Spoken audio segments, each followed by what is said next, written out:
Hi, I'm Helen Raymond, creator of The Mind Gardener, cultivating the clarity, courage, and confidence to build a happy, fulfilling midlife. Well, today it's the 30th of December 2019, and so we're right on the cusp of a new year and a new decade, and all the exciting opportunities that is going to bring us all. But as well as opportunities, there's going to be challenges ahead as well. That's normal, right? And as I've probably mentioned in a previous video, 80% of people who set New Year's resolutions on the 1st of January fail to follow through with them by mid-February. And I think that there's one major reason for that, and that is that for many of us, our stress levels are way, way too high.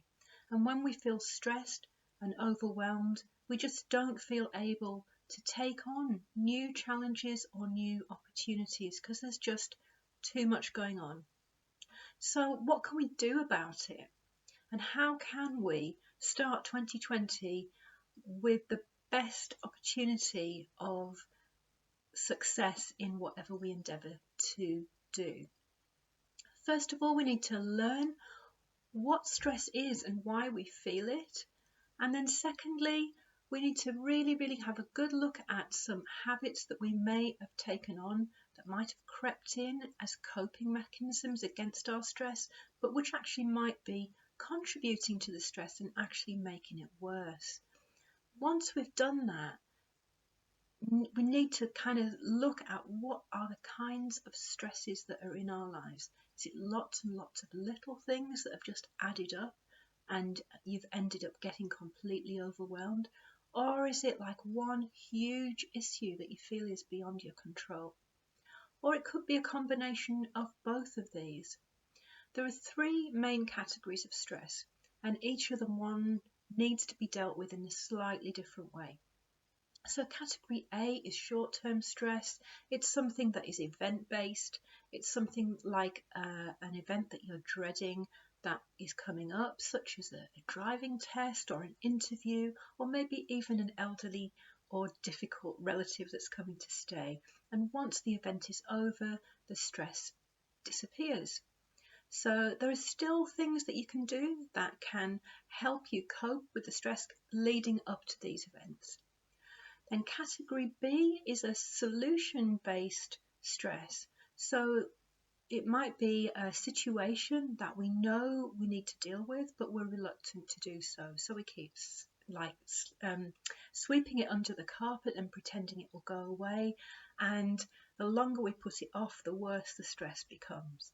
So that's category B, which is solution-based stresses. Then there's the big one, the major life circumstances that we feel are completely beyond our control.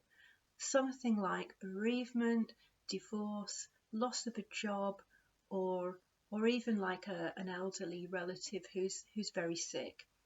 So we can't actually address any of these kinds of issues directly, but what we can do is learn to manage our responses to them and learn how to take on different perspectives that can make our stress manageable.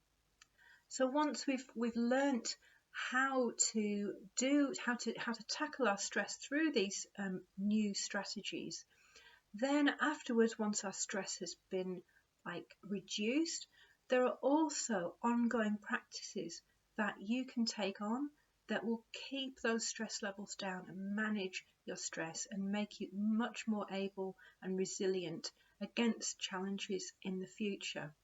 So all of this information is contained in a free guide that I've called the 5 Simple Steps to Rapidly Reduce Stress.